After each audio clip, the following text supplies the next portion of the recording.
Bienvenidos al canal, mi nombre es Sergio Robear. Hoy día tengo un invitado de lujo en este ciclo de entrevistas.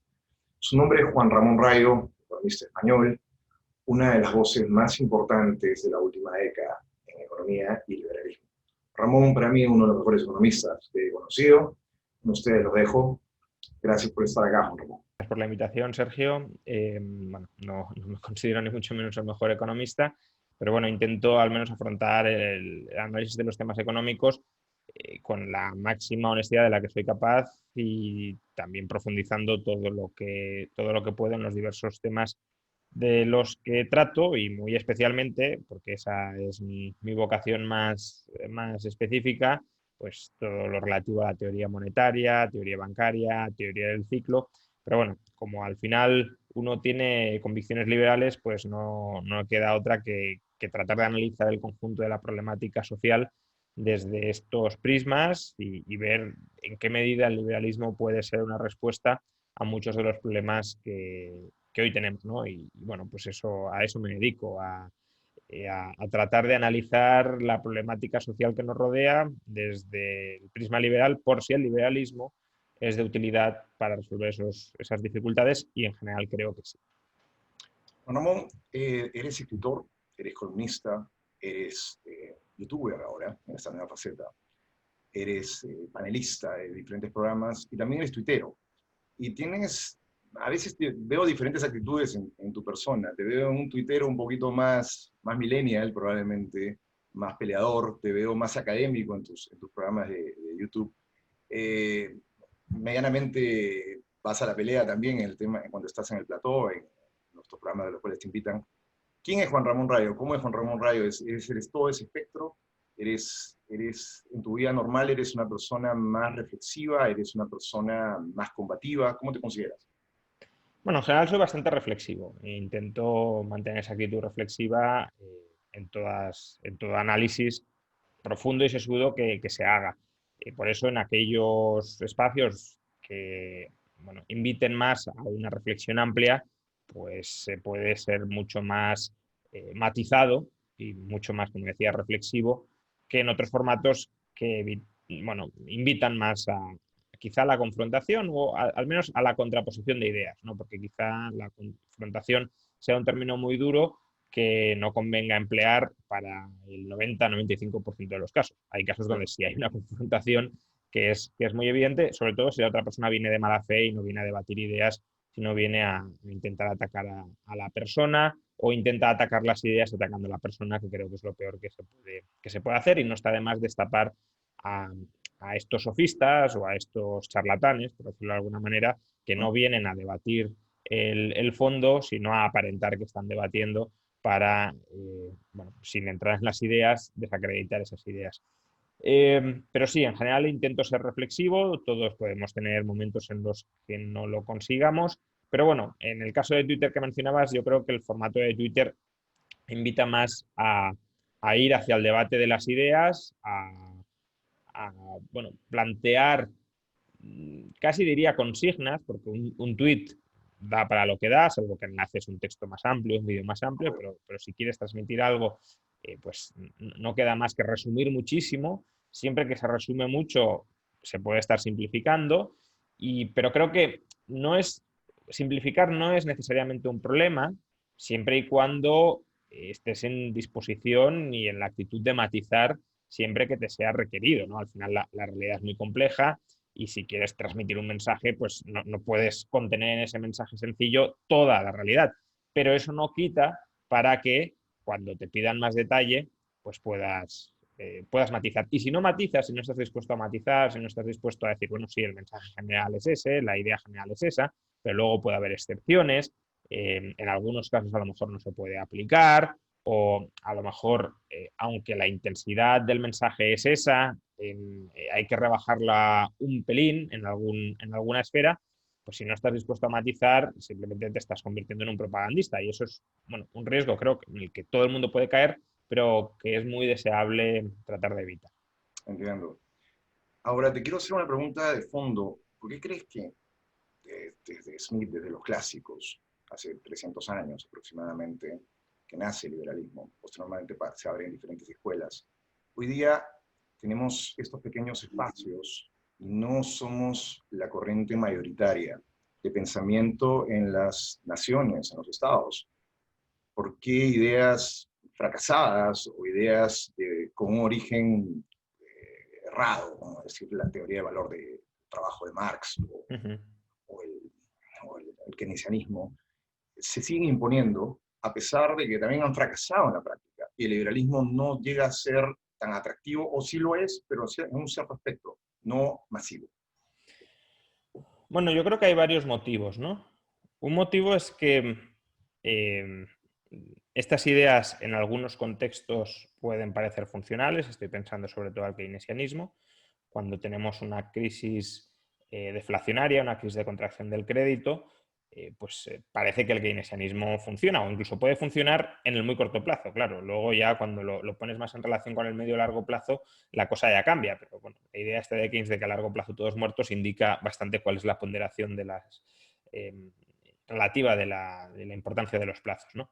Ese es un motivo, que en algunos contextos pueden funcionar, sobre todo algunas de ellas, y por tanto, claro, de pensar que por funcionar en algunos contextos funcionan en todos, o que el análisis que se haga en ese contexto determinado es generalizable a cualquier contexto, es un error.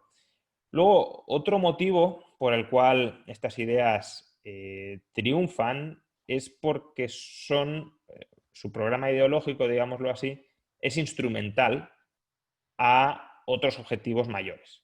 En el ¿Okay? caso del marxismo, por ejemplo, si uno cree, por conveniencia personal, porque lo han manipulado, por lo que sea, que los trabajadores tienen que expropiar, tienen que apropiarse de las inversiones que hayan hecho los ahorradores, pues claro, ¿cómo puedes justificar que esto es así? ¿Cómo puedes justificar que tienes un derecho a robar a otras personas? Pues bueno, necesitas una teoría que en cierto modo respalde el presupuesto de que te están robando a ti y que por Okay. tanto no eres tú el que está robando, sino que tú te defiendes del robo de otros.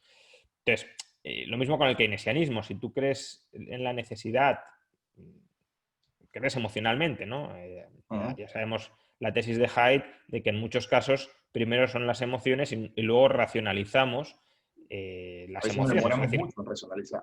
buscamos las razones que respaldan nuestras emociones y no al revés. Es decir, no es que nos Ajá. emocionemos con aquello que racionalmente No pasa. hayamos pensado que es correcto, sino que tenemos ciertas intuiciones morales y luego buscamos argumentos que las respaldan. Pues aquí lo mismo, ¿no? Si uno cree en el gran gobierno, pues un marco ideológico conveniente para defender el gran gobierno es el keynesianismo, que te dirá que consigue estabilizar la economía frente a sus fluctuaciones.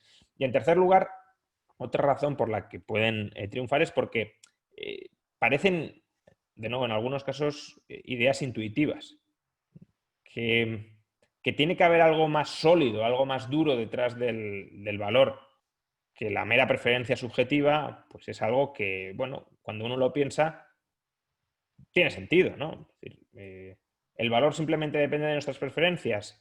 ¿Y qué pasa si no hay bienes para valorar, ¿no? Por ejemplo, es decir, Ajá. ¿a qué atribuimos valor si no existe nada, si no existe ningún soporte material? Y si en parte el valor, la utilidad, depende del soporte material, porque necesitamos medios para satisfacer fines, ¿cómo surgen esos medios? Pues esos medios surgen de alguna manera, surgen de un proceso productivo. Y en última instancia, ¿a qué podemos reducir el proceso productivo? Pues bueno, una forma de verlo es que se puede reducir al trabajo. Otra forma de verlo sería que se puede reducir a la energía, por ejemplo, y podríamos crear una teoría del valor energía, ¿no? Okay. Eh, pero bueno, se puede caer en esa simplificación y terminar pensando que al final lo sustantivo no son las preferencias individuales, sino que es la capacidad de producción de la economía y más en particular de prestación de trabajo. Lo mismo con el keynesianismo, ¿no? El keynesianismo, si se está hundiendo la economía porque el gasto agregado se ha contraído, pues ¿qué vamos a hacer? Aumentar el gasto agregado, ¿no? Es decir, que no tiene mucho más esa intuición que esto que estoy describiendo, pero es una intuición que en contextos determinados puede ser atractiva. Ahora, ¿tú crees que las personas que propugnan estas ideas, el 100% están convencidas de las ideas o siempre hay un interés detrás en muchas de ellas que ven que las estas vías no funcionan y realmente los benefician a ellos o benefician a otro grupo de interés? Bueno, esa es la tesis marxista, ¿no? Es decir, que uno cree en aquello que le beneficia, uno cree en aquello que le interesa, que al final nuestra conciencia es producto de las relaciones materiales en las que estamos insertos y por tanto si estamos insertos en un conjunto de relaciones materiales que nos benefician, intentaremos divulgar una determinada ideología o unas determinadas ideas que contribuyen a reforzar esas relaciones materiales que nos benefician. La conciencia de clase al final sería eso, ¿no? Somos un marxista diría, pues los capitalistas somos una clase explotadora e intentamos justificar la explotación. Los proletarios somos una clase explotada y por tanto nos rebelamos contra la explotación, salvo que nos manipulen, salvo que nos anestesien ideológicamente para entender los motivos de nuestros captores. Evidentemente, creo que en general en las ideologías, en toda ideología, también en el liberalismo, quizá los intereses pueden jugar un papel. Puede haber gente que defienda un modelo del mundo porque cree que le beneficia, ¿no? Esto es también lo que Rawls quería evitar. Rawls no es un pensador liberal desde mi punto de vista, pero tiene intuiciones que sí, bueno, intuiciones, teorías, ¿no? Que sí son pertinentes al menos entender y comprender qué función cumplen. Y cuando él hablaba de que teníamos que razonar moralmente detrás de un velo de la ignorancia, era por esto, para que no dejáramos que nuestros sesgos e intereses personales interfirieran en el razonamiento puro de la moralidad. Pero los sesgos siempre intervienen. O sea, es imposible sacar tu sesgo emocional de cualquier cosa. Sí, no, claro que es imposible, pero aún así hay que hacer un esfuerzo para no dejar que nuestros sesgos contaminen nuestros razonamientos o que nuestros intereses contaminen nuestros razonamientos. Entonces, es decir, que uno puede o uno debe en ocasiones defender principios que le perjudican. Ok. Y si uno obra moralmente bien, defenderá esos principios aunque le perjudiquen. No defenderá únicamente aquellos principios que le beneficien, salvo que el razonamiento moral lleve a que casualmente todos los principios moralmente correctos le benefician, ¿no? Pero bueno, un empresario liberal, por ejemplo, tiene que defender que hay que eliminar los aranceles o que hay que eliminar las restricciones a la competencia, aunque los aranceles y las restricciones a la competencia le beneficien. Un Definitivamente. empresario liberal debería oponerse a las subvenciones, aunque él reciba subvenciones. Debería decir, bueno, aunque yo las esté recibiendo ahora, quiero que las quiten todas, incluyendo la mía. No debería racionalizar aquello que le beneficia. Entonces, sí creo que hay gente que puede estar escogiendo consciente o inconscientemente determinadas ideologías porque creen que les beneficia. Muchos partidarios de la redistribución de la renta, por ejemplo, abogan por la redistribución de la renta porque creen que ellos son beneficiarios netos, no porque ellos creen que son contribuyentes netos. Si modificáramos los términos de esa redistribución y dijéramos, bueno, en el conjunto del planeta los más necesitados no son ni las clases medias ni las clases bajas de España, sino que son las clases medias, bajas y quizá altas de los países del tercer mundo. Por tanto, todo lo que se recauda actualmente en España no lo vamos a destinar a atender la sanidad, la educación o las pensiones de los españoles, sino que les vamos a transferir ese dinero a quien realmente lo necesita más, que son los pobres del tercer mundo. Pues segurísimo que muchos españoles que hoy están a favor de la redistribución de la renta, bajo el argumento de que hay que ayudar a los más necesitados, a partir de ese momento adoptarían actitudes abiertamente xenófobas y dirían no hay que redistribuir la renta hacia los extranjeros, aunque sean los que más lo necesiten, porque aquí también hay otras necesidades que están siendo insatisfechas y los españoles van primero que los extranjeros, ¿no? Claro. Entonces, claramente sí que hay una masa de la población que defiende consciente o inconscientemente lo que piensa porque le interesa. Pero no diría que esto es general. Okay. Al final, hay personas que también defienden lo que creen porque confían en esos ideales y porque consideran que esos ideales son los mejores posibles. Y esto creo que es especialmente cierto entre los intelectuales. Los intelectuales, yo sí que presupongo, en términos generales, que defienden lo que defienden porque creen en ello. Puede haber Te intelectuales cito desordenados. a dos contertulios cercanos a ti. ¿Tú crees que Monedero, por ejemplo, o Errejón crean en lo que dicen? Sí, yo creo que sí que piensan en lo que están defendiendo. Otra cosa es que empleen trampas, Ok.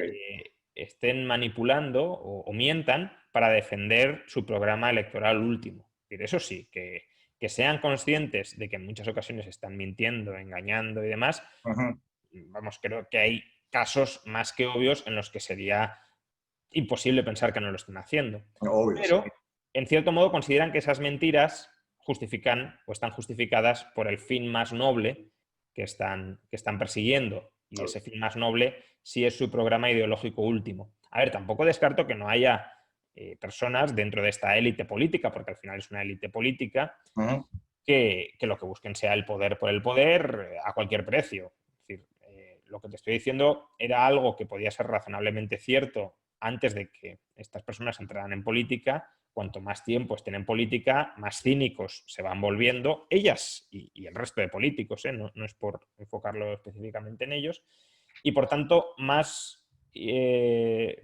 pesa cada vez más la querencia por el poder, por tocar poder, por manejar poder, que el uso concreto que vayas a hacer de ese poder. Como Casi alguna vez cualquier lo, cosa te vale. como alguna vez lo definiste, como el anillo de Mordor, ¿no? Sí, claro, efectivamente es el anillo único que corrompe a todo aquel Que lo que toca. lo tiene o que aspira a tenerlo. Y cuanto más tiempo estás ambicionándolo, pues más te corrompes y más, ya digo, más cínico te vuelves. Porque si tú te obsesionas con el poder y ves que una determinada ruta no te sirve para alcanzar el poder, pues buscas otras. Esto también pasa entre los liberales, ¿eh?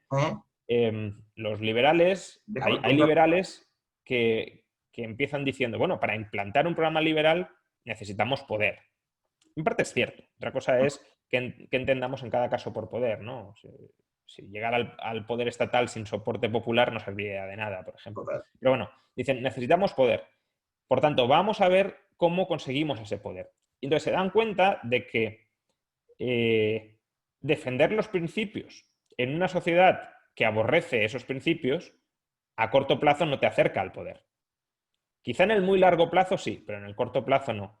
Entonces, ahí tienes dos alternativas, o decir, bueno, me da igual porque mi objetivo no es tener el poder ya, Sí, ¿dónde sino está? en algún momento poder aplicar un programa reformista y para eso tengo que ir persuadiendo a la población. O puedes decir, bueno, pues sí, defender mis ideas y mis principios, que creo que son correctos, no me acerca al poder porque no, a la gente no le gusta, voy a adaptar mi mensaje al que quiere escuchar la gente para que pueda caer más gracioso a la gente y que la gente me termine encaramando al poder.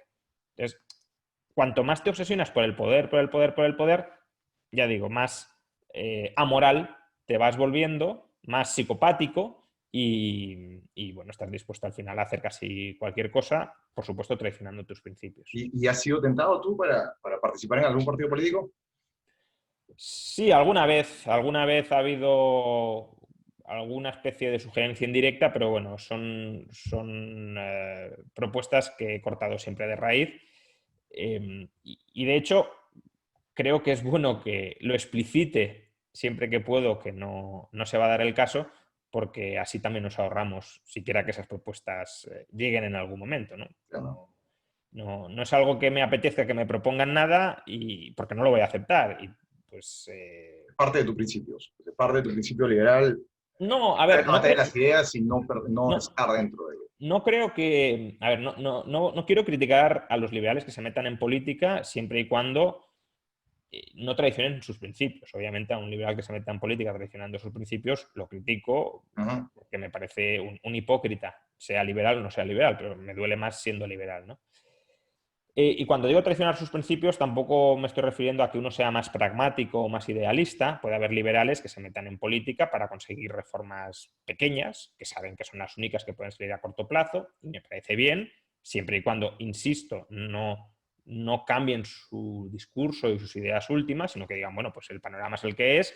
Dentro de ese panorama vamos a intentar alcanzar lo más cerca del liberalismo que se pueda. ¿Que es poco a corto plazo? Pues poco, pero bueno. Pero yo sigo pensando en esto y en esto. No digo que dejo de creer en esto para engañar a la gente y conseguir reformas pragmáticas. Y luego puede haber otros que sean ideales, que entren en política pues a ser Don Quijotes, ¿no? Pues a pelear contra molinos porque no van a conseguir mucho más.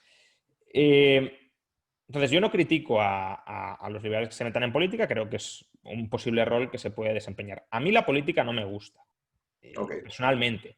Creo que es una actividad totalmente aborrecible.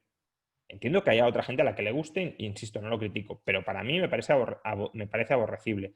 No quiero dedicar mi vida, ni siquiera un año o 2 años de mi vida, a estar 100%, porque al final si te metes en política estás al 100%, al servicio de la política, que es al servicio de un determinado partido, al servicio de una determinada estructura burocrática, al Pero, servicio de pero unos quizá determinados equilibrios si te nefastos. pidieran ayudar en organizar un plan económico para un gobierno específico, A un ver, consultor.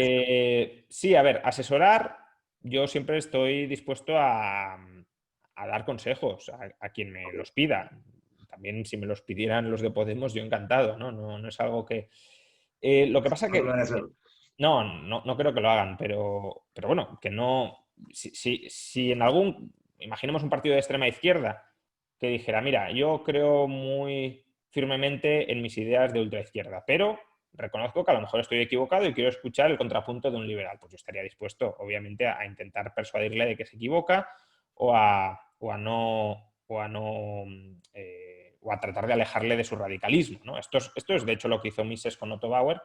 Eh, Mises siempre cuenta, quizá exagerando, que si Austria no entró en el bloque socialista fue porque él persuadió a Otto Bauer de que ¿No? el leninismo era un error y que no había que aplicarlo, que el socialismo era imposible por cálculo económico y que, por tanto, quizás socialdemocracia sí, pero comunismo puro y duro no, ¿no? Bueno, probablemente exagere y se cuelgue más medallas de las que toquen, pero en cualquier caso sí hay algo de verdad en eso. Pero hoy día Entonces, acusan a Friedman y a Hayek de haber estado en la dictadura chilena, es que, a ver, una cosa es que tú asesores y otra es que convalides el régimen. Entonces, Ujú. yo creo que asesorar puedes asesorar a todo el mundo, porque en el margen, si consigues una mejora, aunque sea pequeña, pues bueno, mejor eso que lo otro. Obvio. Otra cosa es que digas, qué buen régimen este que me llama a mí para ser escuchado. Ahí hay un elemento de vanidad, yo creo que también Claro, y eso es subir considerable, ¿no? una foto Tú puedes decir, mira, este régimen me parece una basura, me parece un régimen endemoniado, pero vamos a intentar que no perjudique tanto a la población, pero vamos, Ujú. ojalá cayera. Aún así le puedes dar asesoría para que, ya digo, para que al menos algunas de sus políticas no sean equivocadas.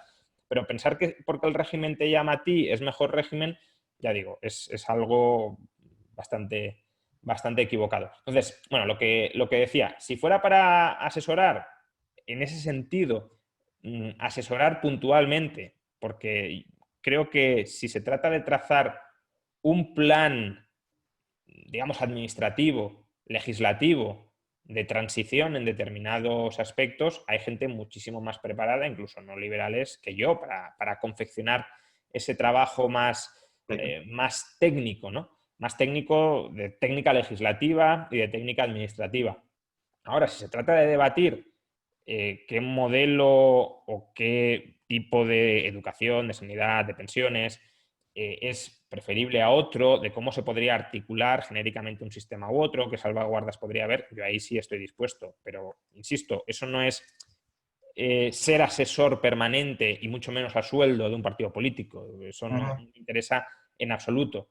A lo que estaría dispuesto es a charlas pues, puntuales, casi informales, con aquel político que honestamente quiera esa información. Porque claro, si es para hacer el paripé y para decir, mira, si soy liberal, que me he reunido con este o con el otro, eso tampoco. Jamás. Para hacerse la foto, que tampoco cuente conmigo. Entiendo.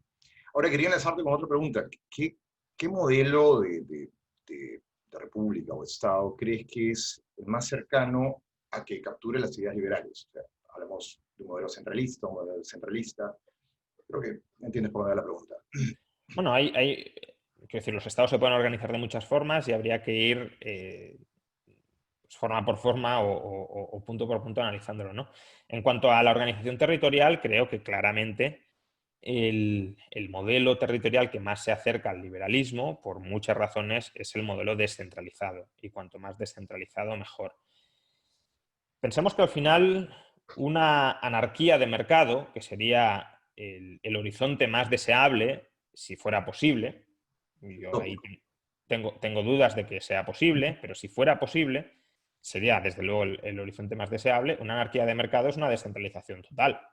Descentralización que permite procesos de reasociación voluntaria entre las partes, pero en todo caso los sujetos de soberanía son los individuos y, por tanto, el centro de soberanía es cada individuo. Mayor descentralización que esa no puede haber. Entonces, aunque ese horizonte, esa utopía, si lo queremos, no sea alcanzable, a lo mejor sí, pero vamos, ya digo que creo que es una cuestión pues que merece debate y que no está ni mucho menos clara. Sí que sabemos que hay modelos estatales muy descentralizados que, por tanto, se acercan algo más a esto. O Y sea, que sí, Suiza, el tema cantonal Suiza, por ejemplo, claro. y el tema en las autonomías en España no funciona ni parecido al tema cantonal. A ver, es que, claro, un cantón es una cosita muy pequeña. Ok, Eh, una autonomía, hay autonomías en España que son más grandes que bastantes estados europeos. ok. Entonces, claro, la unidad territorial de referencia en la que estamos pensando creo que no es la más acertada. Ya, Aún ya así, es más por un ayuntamiento, probablemente. Sería claro, ayuntamientos, por ejemplo, y en algunos casos ni siquiera. El Ayuntamiento de Madrid es un ayuntamiento monstruoso y tendríamos que... Es decir, hay barrios de Madrid, bueno, casi todos los barrios de Madrid, de hecho, no Ujú, hay, sino que casi todos los barrios de Madrid están más poblados que el 95-97% de capitales de provincia en España. Entonces, ok. claro, el Ayuntamiento de Madrid ya podría ser en sí mismo un estado prácticamente. Y subdividirse. ¿Me Y entiendes? claro, entonces, si queremos una descentralización, habría que descentralizar mucho más hacia los distritos o hacia los propios barrios y no hacia el ayuntamiento. Pero sí, creo que el ayuntamiento, el municipio, como unidad de vida política, ¿no? Al final la polis es eso, Ujú, es la unidad política más claramente cercana al individuo, en la que además se puede conseguir una mayor homogeneidad de preferencias en el proceso político, porque, bueno, si no hay que tomar una decisión que afecte a 47 millones de españoles, cada uno de su padre y de su madre, y por tanto será una decisión que tendrá partidarios y detractores en todas partes, sino que hay que tomar una decisión que afecte a 5.000 personas, pues bueno, es más fácil lograr que esas 5.000 personas lleguen a un punto que más o menos es común a todas ellas, a que lleguen 47 millones. Es que ahí, por definición, vas a tener miles y miles de personas que van a estar muy insatisfechas con la decisión que se tome. Y eso además también permite la competencia entre modelos, ujú. permite que se diferencien las decisiones políticas que se toman en un lado o en otro, que se contrasten, que se vea cuál funciona mejor, cuál funciona peor. También permite, llegado el caso, la secesión, la separación, permite la negociación entre unidades políticas distintas, ¿no? Si una ciudad quiere una cosa, otra ciudad quiere otra, pueden negociar ambas y llegar a un acuerdo en lugar de que se imponga desde arriba. Bueno, creo que todos esos principios de negociación, comercio, contrato, separación, ajuste de los pactos a las necesidades de las personas, todos esos principios son principios que conectan mucho más con el liberalismo que la hipercentralización. De hecho, muchos críticos de las autonomías en España y partidarios de la centralización, pienso en gente que está en la órbita de Vox, por Ujú. ejemplo, Sí, los he escuchado. son muy contrarios, y ahí creo que con razón, a la idea del gobierno mundial. Pero fijémonos que el gobierno mundial es simplemente la centralización máxima. Entonces, ¿cómo puedes oponerte al gobierno mundial? Yo me opongo, claro, por Ujú. ser muy centralizado y luego decir que España necesita centralización. Que es que casualmente el nivel administrativo óptimo es el que coincide con Estamos el en España. Estado-nación que a ti te gusta, hombre. Probablemente sea que o sea, que tú quieres darle la soberanía a una entidad llamada España y por tanto cuando nos alejamos de esa entidad centralizando por arriba, te vuelves descentralización, que la soberanía está en los estados-nación. Y cuando decimos, no, pues vamos a seguir descentralizando hacia las autonomías, los ayuntamientos, las provincias. No, no, no, eso es demasiada descentralización. Y en todo caso, creo que hay dos modelos extremos en Europa. Uno es Francia y el otro es Suiza. Y yo tengo muy claro a Ujú. quién me quiero parecer, y no es a Francia. Súper claro, súper claro.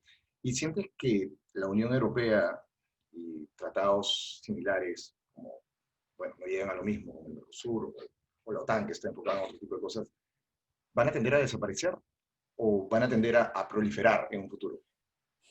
Por desgracia, no creo que tiendan a desaparecer, salvo que venga un cataclismo social importante. Entonces, sí, siempre que hay rupturas muy fuertes de la convivencia y de la confianza, se tiende a procesos disgregadores, porque ya te tiendes a juntar con tu entorno más cercano y todo aquel del que desconfías, pues tiendes a repelerlo.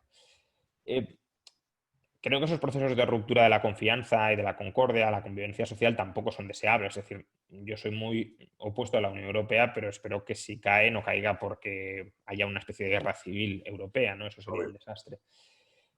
Pero creo que no. Creo que por desgracia estas unidades supranacionales no van a tender a desaparecer, sino a ganar cada vez más poder.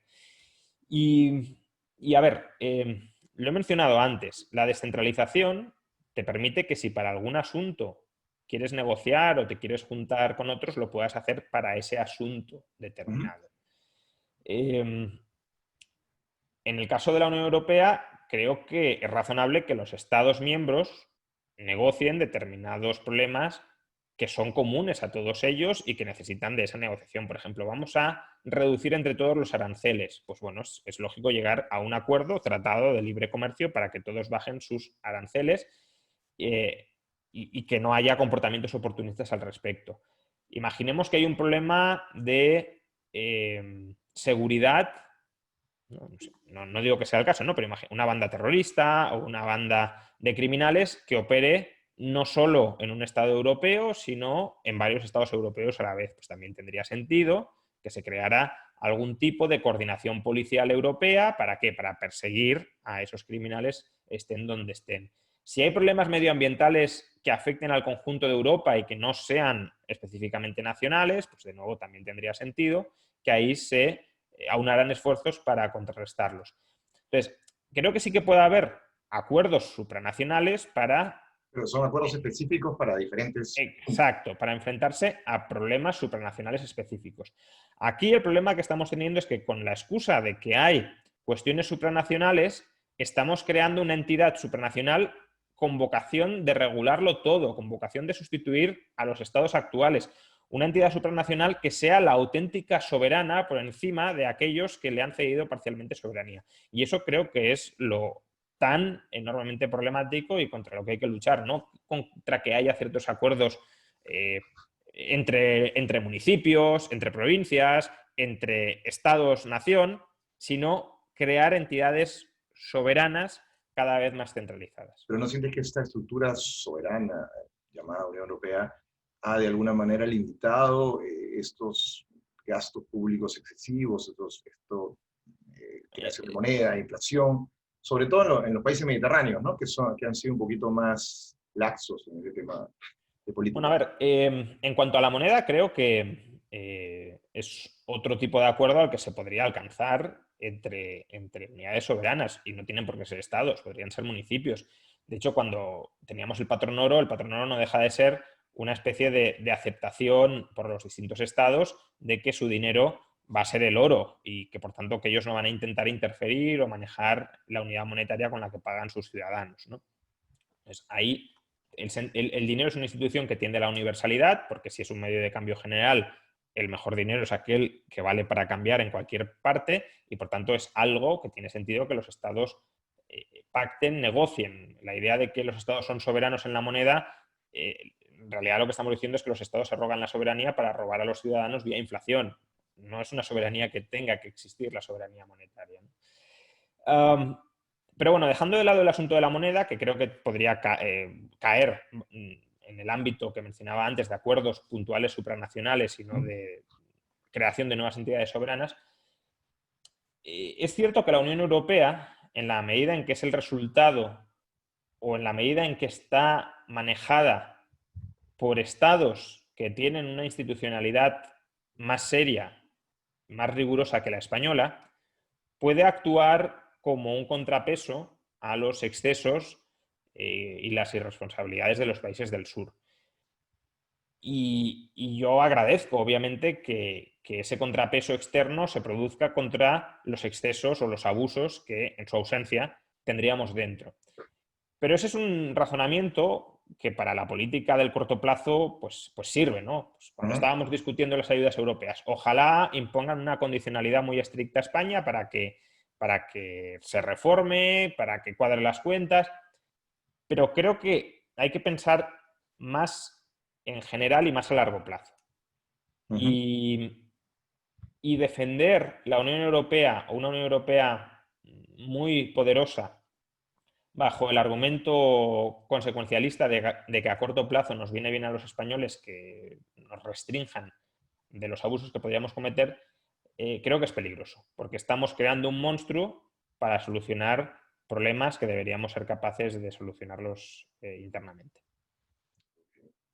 Quiero pasar por un tema más de liberalismo y cómo lo entendemos. No se te ocurre a ti, pero me ocurre a mí porque no estoy rodeado de gente economista o filósofos o gente que maneje los términos.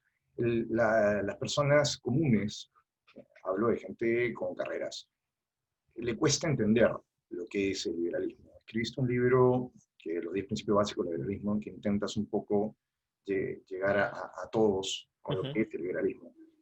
Pero es una vela en esta oscuridad. ¿Cómo crees, aparte de esta batalla de las ideas, esta discusión de canales, podemos invitar al liberalismo a la mayor cantidad de personas?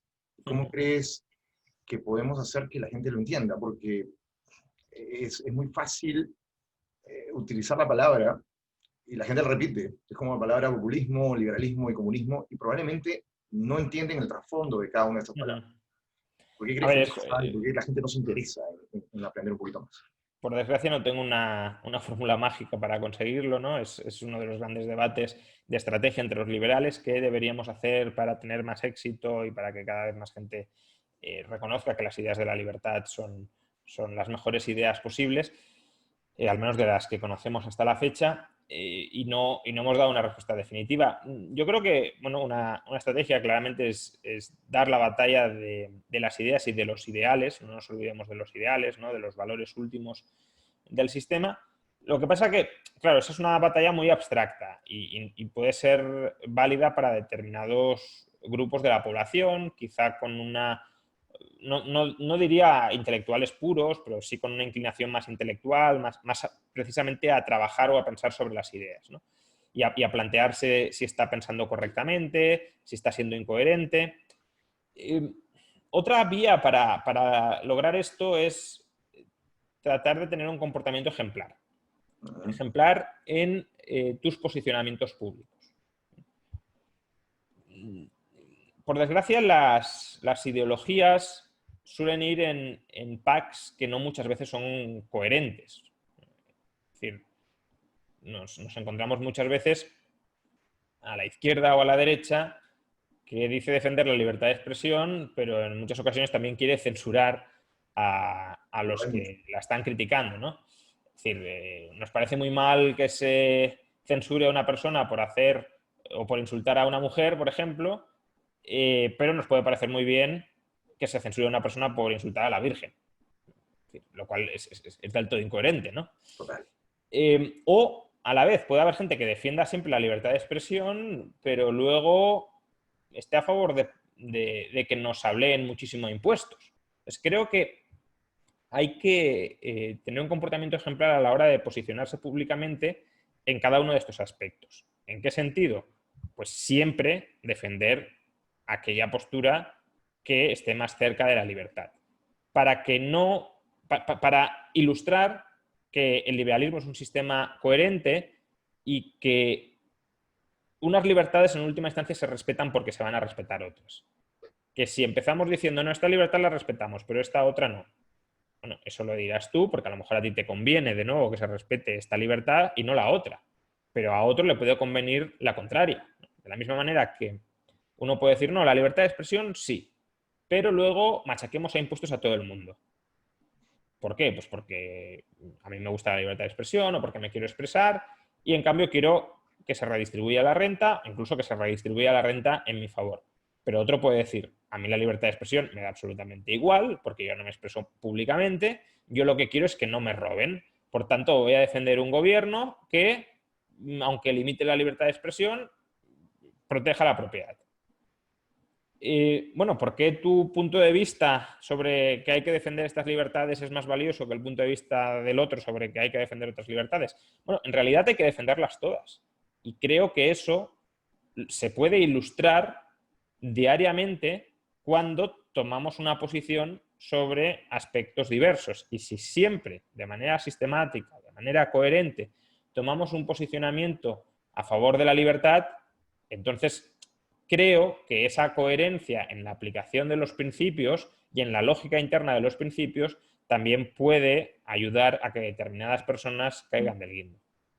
Ahora, pero bueno, totalmente de acuerdo, pero siento que hay una confusión. La gente confunde mucho al decir que alguien es de derecha, eh, las ideologías de derecha, que podría ser alguien keynesianista, podría ser un liberal, podría ser un nacionalista.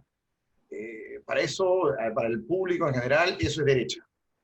Y poderse sacar lo que es el liberalismo, a pesar que está en la derecha, es una corriente muy distinta a estas otras dos, por dar un ejemplo.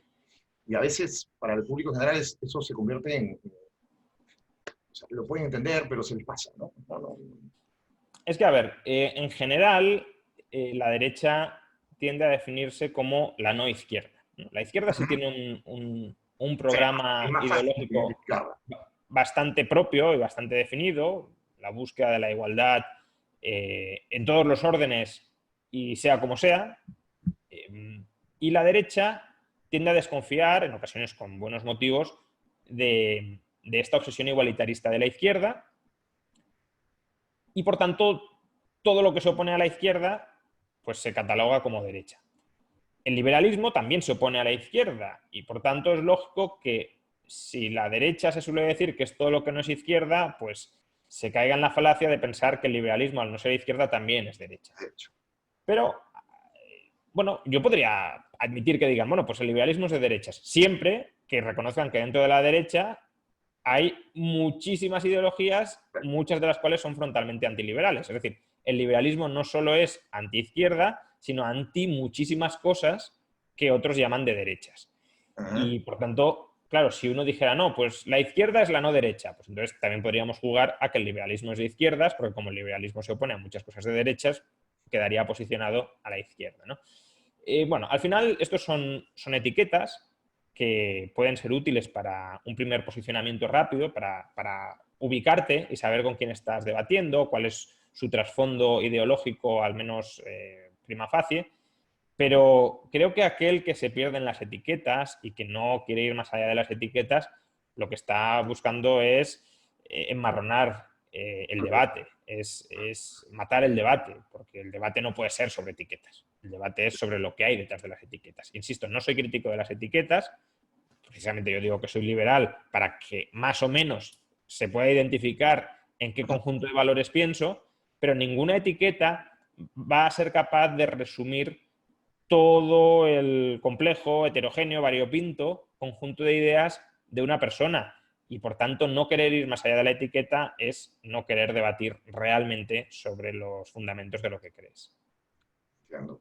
Y ahí, para terminar ese tema, si yo siento que el hermanito malo del liberalismo es el mercantilismo.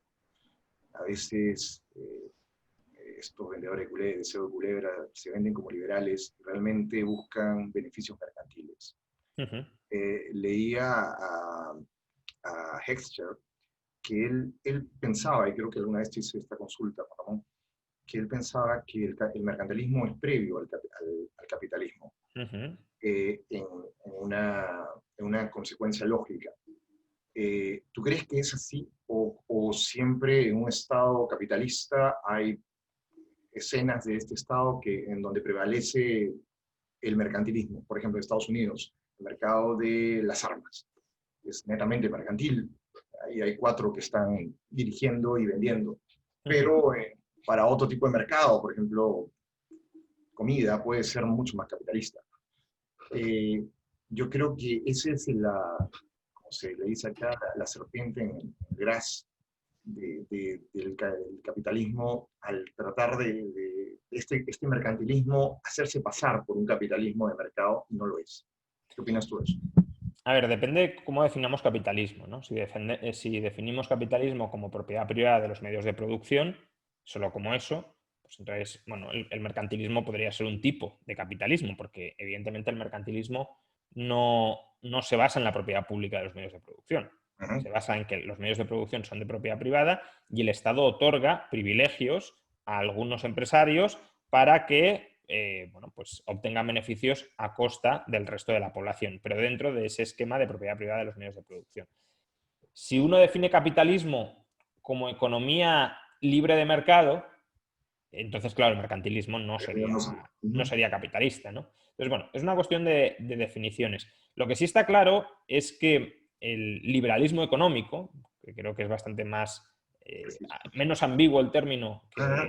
que capitalismo, y a mí el término capitalismo me gusta mucho porque creo que indica partes del proceso económico que son fundamentales y que es crucial identificar, pero el término liberalismo económico creo que es menos ambiguo que el término capitalismo, y el liberalismo económico nace contra el mercantilismo. No es que el liberalismo económico sea distinto del mercantilismo o que en teoría puedan estar enfrentados, no, es que históricamente el liberalismo económico es una reacción al mercantilismo. Los pensadores que dieron origen al liberalismo económico, Adam Smith de manera muy destacada, Ujú. eh, articulan su obra como una refutación del sistema mercantil. Es decir, Adam Smith en La riqueza de las naciones está intentando desmontar el sistema mercantil. También Jean-Baptiste Say, también David Hume, también, en cierta medida, Richard Cantillon, todos estos autores cuyas ideas, Richard Cantillon, por ejemplo, es la persona que acuña el término empresario, ¿no? Estos autores que, bueno, sus ideas más o menos podemos englobar en lo que podría ser liberalismo económico, globalización, eliminación de aranceles, eliminación de privilegios regulatorios, desarrollan su obra porque había una ideología o un clima ideológico que había reinado en Europa durante 250 años, que era el sistema mercantil, que era el mercantilismo, y lo querían refutar, y lo querían desmontar, y lo querían desarmar. Es decir, el liberalismo económico no nace, por ejemplo, contra el socialismo. Otra cosa es que luego también se enfrenta al socialismo, Exactamente. pero que nace para oponerse al mercantilismo. Entonces, que se intente mezclar hoy en día el liberalismo económico con el mercantilismo creo que es especialmente tramposo. Entiendo. Bueno, es el marxismo que toma ideas del liberalismo clásico, ¿no? Vale decir, de la idea de Ricardo, ¿no? Del De la teoría del valor, sí, trabajo. sí. Sí, bueno, lo que pasa es que esa no es una idea propiamente liberal. Es decir, eso es una construcción teórica de un pensador que podríamos ascribir al liberalismo, aunque, bueno, de aquella manera. Yo es que no soy nada ricardiano, pero bueno, sí soy bastante smithiano, pero ricardiano no lo soy en absoluto. Pero bueno, aunque consideráramos a Ricardo súper liberal, bueno, el hecho de pensar que el valor depende del trabajo ni es liberal ni es antiliberal.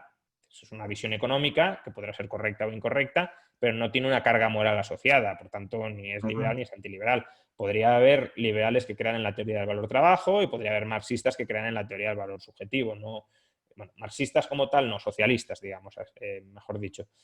Socialistas que crean en la teoría del valor subjetivo. Entonces, bueno, ahí no lo mezclaría, pero que, digamos, la obra económica, lo que motiva el surgimiento de la obra económica de estos autores cuyas propuestas de reforma práctica son propuestas que vinculamos al liberalismo económico, que el motivo que llevó a escribir esas obras y esas propuestas fue el objetivo de desmontar el mercantilismo, eso es así históricamente. Ujú. Ok. Eh, quería que me cuentes cuál es tu opinión ahora. Vamos a pasar un poquito a la actualidad. Me gustaría que me cuentes tu opinión ahora de los dos partidos que propugnan ahora en Estados Unidos y que, bueno, Estados Unidos define mucho en todo el mundo. Y, y por dónde te echas, por dónde te tiras, a quién le apostarías. Bueno, apostarlo en estadísticas, vamos por los demócratas, pero en cómo ves un gobierno demócrata y cómo ves un gobierno republicano para los próximos 4 años en Estados A ver, el Partido Demócrata es un partido de élites tecnocráticas cada vez más escorado hacia la extrema izquierda. Bien. Eh, y la ventaja que pueden tener es que algunos ritos digamos, alguna distinción entre el sector público y el privado, algunos contrapesos internos de ese sistema pues de elitista que han creado dentro del Estado, lo siguen respetando. El Partido Republicano hoy en día es un partido populista en el sentido propio del término, es decir, lo que busca es una rebelión contra las élites, del pueblo contra las élites.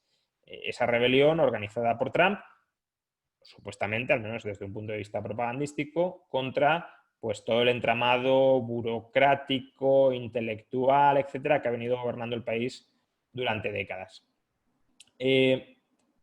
Las dos perspectivas, el elitismo demócrata cada vez más a la izquierda y el populismo, llamémosle, bueno, es que en ocasiones tiene medidas liberales, en otros antiliberales, Nacionalista, liberal, el es un término. nacionalista derechista de Trump, pues tienen peligros y también tienen algunas ventajas, ¿no?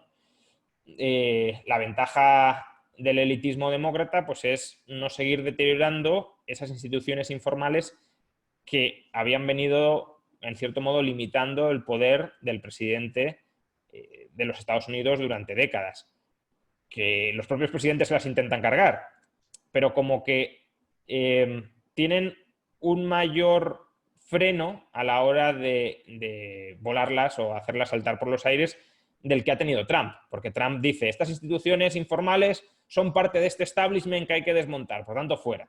Y eso es peligroso porque te cargas no solo lo malo, sino también te cargas lo bueno, ¿no? Es decir, la fusión, por ejemplo, de la persona, el partido y el Estado que se ha producido con Trump es una de las mayores de las últimas décadas, ¿no? Y eso es algo muy, muy peligroso, aunque sea a nivel simbólico, porque luego, si uno mira las decisiones que ha tomado Trump, pues hay decisiones muy malas, pero que en general no ha habido una brutal involución de las libertades en Estados Unidos, bueno, más allá del sobreendeudamiento, los aranceles. Para la Corte Suprema ha elegido a dos personas bastante razonables dentro de, vamos, bastante buenas, incluso alguna de ellas está votando en contra de los principios supuestamente republicanos que lo han colocado ahí. En política exterior, pues ha sido el único presidente desde no sé cuándo, pero vamos, o sea, desde muchísimo tiempo que no ha iniciado ni una sola guerra. Más ha salido varios. Sí, exacto, entonces la limitación no se ha cargado la libertad de expresión, por ejemplo. No, yo siento que Trump habla más de lo que hace. Y muchas veces... Claro, por eso digo que el programa práctico que ha aplicado no ha sido un programa de involución legislativa. Es decir, no ha habido una involución legislativa antiliberal en Estados Unidos, más allá, ya digo, de los aranceles, más allá del sobreendeudamiento público. Pero lo que sí ha habido, creo yo, es una involución en las formas. Y las formas son importantes en la medida en que también actúan como contrapeso del poder. Y eso Trump sí se lo ha cargado. Total. Y en el futuro podrá venir un populista radical de izquierdas que tendrá mucha más manga ancha para abusar del poder sin ningún tipo de... Que podrá partir de lo que le dejó Trump. Exactamente. Entonces, continuar con esa involución es especialmente peligroso, pero claro, es que también Biden es muy peligroso. A ver, no tanto como Sanders, quiero decir. No, pero el miedo de Biden es que tenga que pagarle favores a la izquierda del partido.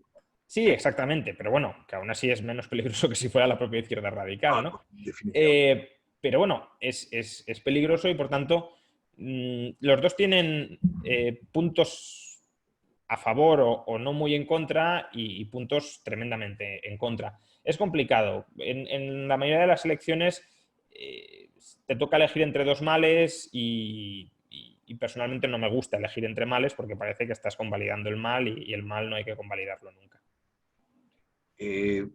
Escuché alguna vez que dijiste que tú normalmente no votas. Uh-huh. ¿No has votado nunca?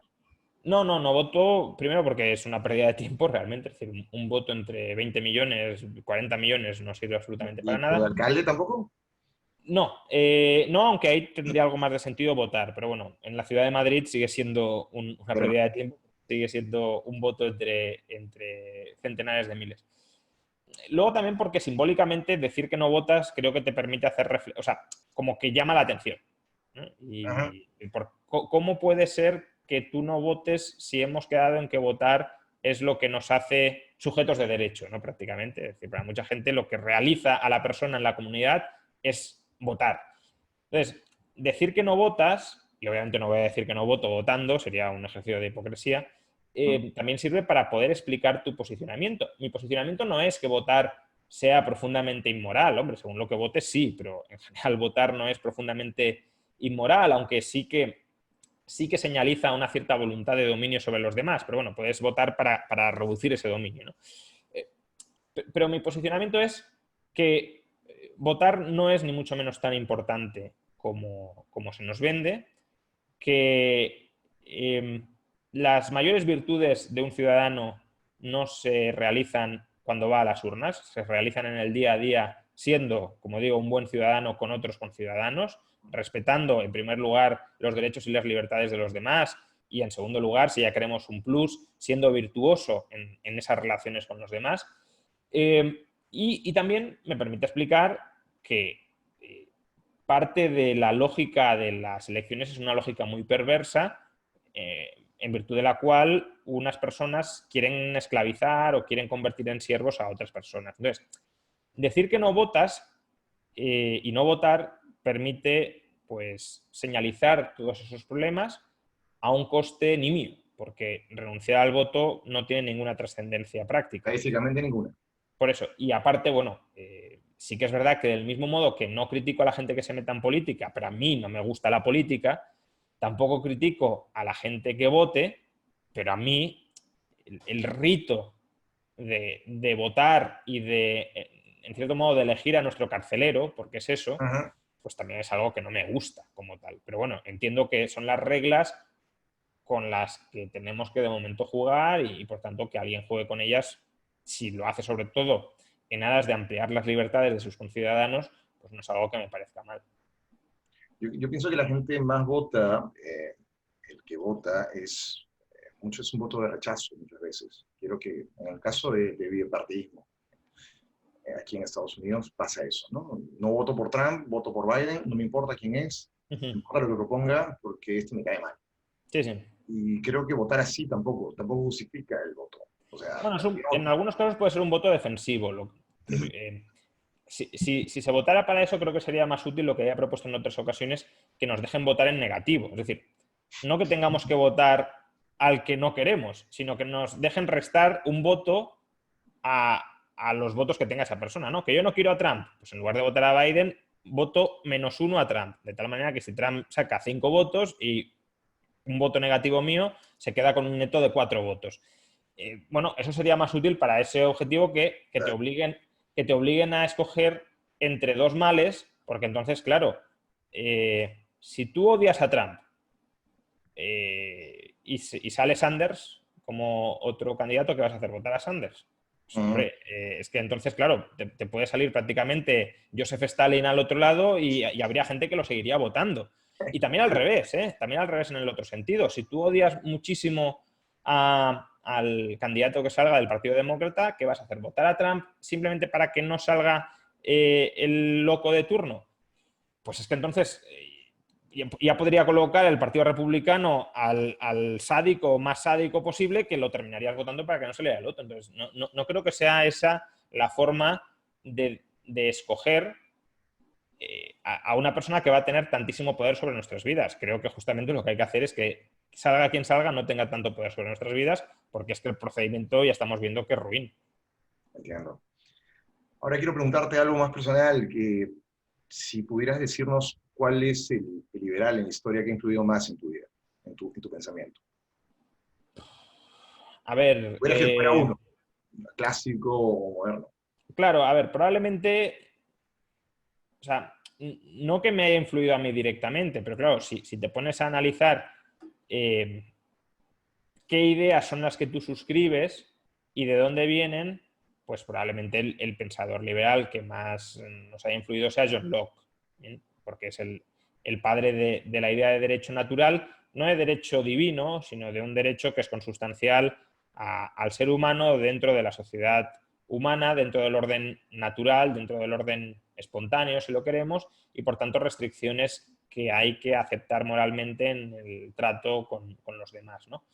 Económicamente, pues bueno, este sí que me ha influido mucho, aunque sea en muchos casos últimamente para criticarlo, pero ha sido Ludwig von Mises, ¿no? Entonces, desde un punto de vista político, probablemente John Locke, ya digo, no porque después de leer su segundo tratado sobre el gobierno civil dijera esto es lo que creo, ¿no? Porque además, o sea, que sí, que me gustó mucho, pero que no me dio un vuelco ideológico, porque, bueno, además está escrito para otra época y en otras circunstancias y en otro contexto.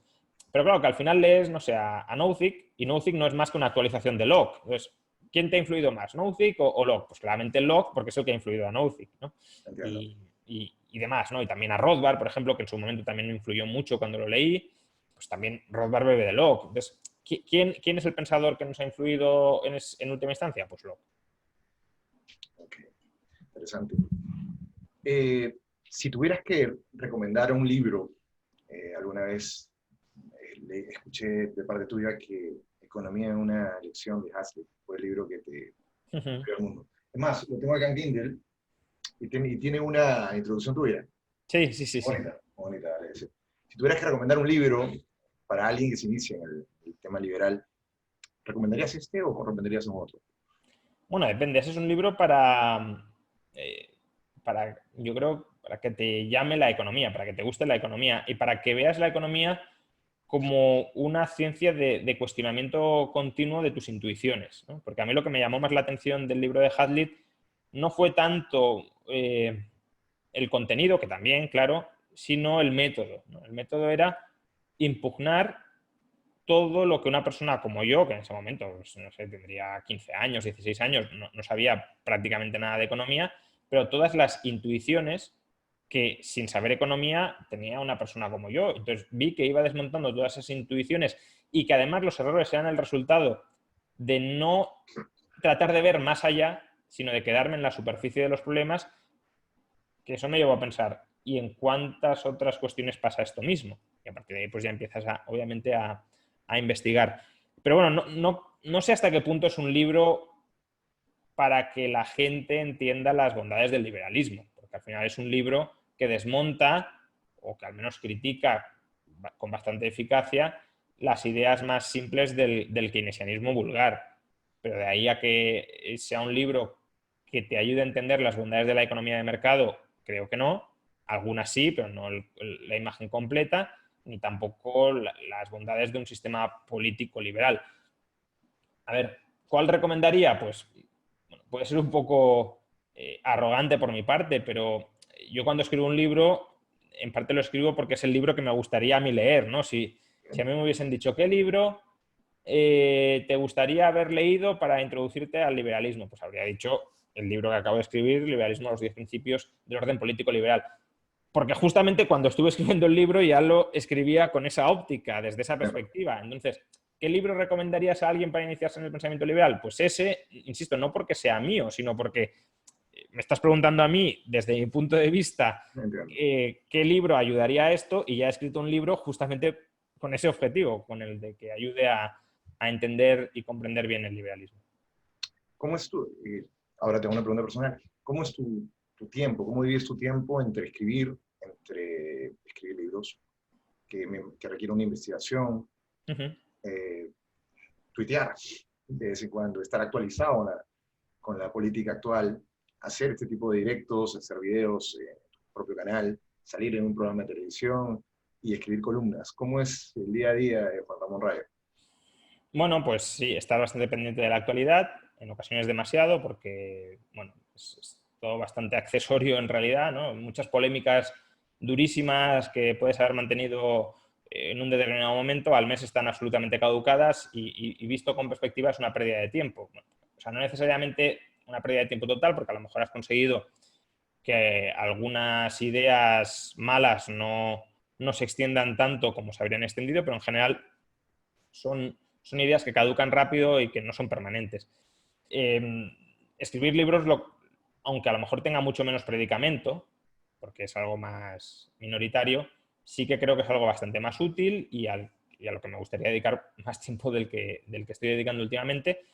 No tanto porque la escritura sea muy costosa, sino porque cuando escribo un libro, claro, escribo el libro, como dices, con un proceso de investigación y de lectura masiva detrás. Entonces, si no tengo tiempo suficiente para hacer bien esa investigación, pues freno o paralizo la escritura del libro. Entonces, bueno, sí, últimamente, pues sobre todo redes sociales, lanzamiento del canal de YouTube, Pero esta pandemia no te da columnas en más prensa. tiempo para estar en casa y poder No, dedicar. en casa estoy, lo que pasa es que estoy haciendo otras cosas, salvo cuando estoy dando clase y últimamente incluso dando clase porque son online debido a la situación sanitaria, Ujú. en casa estoy. El problema es que no estoy haciendo en casa lo que tendría que estar haciendo, que es escribiendo el siguiente libro, sea el que sea, ¿no? Ya he mencionado varias veces que estoy con uno contra el capital de Marx, que está muy avanzado, pero que no termino de sacar tiempo para rematarlo. Vamos, simplemente me falta partes del volumen tercero relativas a la formación de precios y rentas. La parte de precios ya está, pero la parte de rentas es en lo que me detuve. Y la parte de las crisis económicas en Marx, y eso es lo que me falta. Todo lo demás, teoría del valor, explotación, circulación del capital, todo eso ya está tratado y criticado, pero bueno, me falta lo otro. Y luego hay otros libros que también tengo ahí empezados, porque además cuando llevo mucho tiempo escribiendo un libro me gusta parar Concentrarse. un tiempo y ponerme con otro para oxigenarme. Pero claro, pues como la pandemia también ha sido una vorágine que te ha forzado a dedicar, a prestar atención a otras cosas que no son las que en principio querrías prestar atención. Entiendo. Y bueno, y como última pregunta, ¿qué sientes que esta pandemia ha, ha puesto en evidencia a ciertos gobiernos, a ciertos estados? Algunos han funcionado bien y fuera de que si son liberales, si son Uh -huh. socialistas o comunistas, algunos han funcionado muy mal.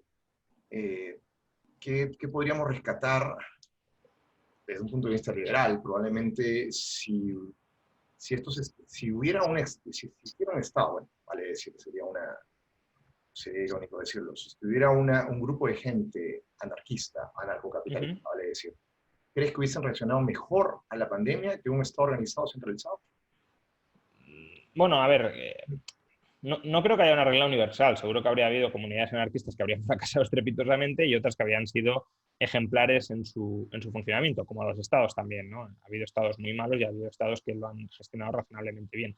Lo que sí es cierto es que sí creo que un sistema descentralizado habría tenido más incentivos para parar esto antes. ¿Por Ajá. qué? Pues porque es que si puedes rápida, o sea, ¿qué ha funcionado en esta pandemia para combatir la pandemia? Pues el distanciamiento social. ¿Por qué el distanciamiento social no ha sido mayor en los estados? Pues porque ha habido que garantizar la libre circulación dentro del ámbito de soberanía estatal hasta que los estados han dicho nos cargamos la libre circulación. Una sociedad mucho más descentralizada y con muchas más unidades soberanas distintas, ¿no? Imaginemos Ajá. pues, que España fueran 10.000 estados distintos, cada uno en sus ciudades, pues muy probablemente cada ciudad hubiese dicho aquí no entra nadie hasta que no certifiquemos que no tiene la enfermedad. Es decir, habría limitado mucho más desde el principio la circulación de personas y habría impuesto distanciamiento social y, por tanto, se habría luchado más contra la pandemia. De todas formas, creo que hay un debate razonable dentro del liberalismo sobre cuál es la política estatal más conveniente de cara a la pandemia. Hay liberales que abogan por el modelo sueco, de no hacer nada. Otros, como yo, somos bastante críticos con ese modelo porque creo, sinceramente, que es una visión liberal que no está teniendo en cuenta las graves externalidades negativas que se están generando con la pandemia. Es decir que estamos respetando la libertad de una persona por el hecho de otorgarle el derecho a que contagie irresponsablemente, es decir, sin hacerse cargo del daño que está generando a terceros, creo que eso no entronca bien con el liberalismo, pero bueno, admito que es un debate que se puede tener. Ahora, sí creo que hay dos lecciones que adoptemos el debate, la postura que adoptemos en el anterior debate, sí que hay dos ideas que los liberales sí podemos abrazar de esta pandemia y que son relevantes. La primera es que hay estados que gestionan bien y hay estados que gestionan mal, o hay estados que gestionan muy mal y hay otros que gestionan menos mal. Es decir, que hay una idea de capacidad estatal o de eficacia estatal que en algunos casos hay que rescatar. Cuando se nos dice que necesitábamos mucho más Estado combatir esta pandemia, eso es falso, eso es radicalmente falso. Como muchos necesitábamos estados más eficaces, no más estados. Ha habido estados muy pequeños, con muy poco peso en el PIB y con muy poca interferencia en la inicial, al menos, en las libertades de los ciudadanos, que han resuelto esta pandemia mucho mejor que estados gigantescos como Francia, ¿no? Francia es uno de los mayores estados del mundo y ha fracasado casi tanto como España en la gestión de la pandemia. Por tanto, no es verdad que necesitáramos estados más grandes. Como mucho necesitábamos estados más eficaces. Habrá algunos que pensarán que mejor que el Estado no actúe, pero si el Estado actúa, creo que coincidiremos todos en que ha habido gestiones más eficaces y gestiones menos eficaces. Y la otra idea en la que podemos coincidir es que los estados han mentido masivamente a los ciudadanos, han intentado engañar masivamente a los ciudadanos y que han antepuesto durante mucho tiempo las necesidades, los intereses, las preferencias de los políticos, incluso a la vida de los ciudadanos. Y por tanto, confiarle mucho poder al Estado cuando los estados están controlados por estos grupos de población que anteponen sus intereses, sus caprichos, incluso la vida de las personas, creo que es un error muy grave. Esta gente no tiene que tener mucho poder, sino el mínimo posible. Y para terminar, Y obviamente el poder que sí tenga, uh-huh, ejercerlo de la manera más eficaz posible, no que sean además torpes en el ámbito y lo de saben sus muchos. competencias, pero que esas competencias sean muy restringidas, sean muy limitadas, no sean muy amplias. Y este supuesto pasaporte sanitario, una vez que tengamos la vacuna, ¿está de la mano? ¿El liberalismo cómo lo ve? ¿Cómo lo ve? Debería ver. Yo creo que el pasaporte inmunitario no hay que criticarlo como tal desde un punto de vista liberal, es decir, que tú puedas señalizarte como que has pasado ya la enfermedad y que tienes anticuerpos o te has vacunado y que por tanto relacionarte contigo no tiene ningún riesgo, creo que es algo razonable. Es decir, si algo justificaba las restricciones de las libertades durante la pandemia es que no podíamos discriminar quién estaba enfermo y quién no, y por tanto preventivamente estábamos limitando la movilidad social de todos para parar una pandemia descontrolada. Pero una vez tú puedas acreditar que no supones un riesgo para terceros, obviamente las personas que lo acrediten no deberían ver limitada absolutamente ninguna de sus libertades. Otra cuestión con respecto al pasaporte inmunológico son los incentivos perversos que pueda generar. Quiero decir, si ahora mismo establecemos un pasaporte inmunológico sin ninguna salvaguarda adicional, muy probablemente lo que provocaremos es que mucha gente se quiera infectar deliberadamente para adquirir ese pasaporte y eso puede provocar un colapso del sistema hospitalario. Okay. Entonces, eso hay que tenerlo en cuenta. Ahora, ¿que hay vacuna? Pues qué menos que poder diferenciar a quien está vacunado de quien no lo está y, por tanto, con qué persona puedo trabajar codo con codo sin que suponga un riesgo para mí, con qué persona me puedo ir de fiesta, me puedo ir al bar sin que suponga un riesgo para mí, etcétera. Es que, claro, pretender que no se pueda señalizar que ¿Pero crees que estoy eso podría inmunizado, discriminar? Es decir, yo sí, estoy, claro, claro que va a discriminar, yo como empleador, pues, yo te contrato porque tienes el pasaporte. El que no se quiere vacunar pero es porque que, cree que las vacunas es que dado tiempo, no. necesitamos discriminar. Quiero decir, si hay gente que está sana y que tiene anticuerpos y gente que no lo está, lo lógico es que discriminemos y nos relacionemos con la que está sana, no con la que está enferma.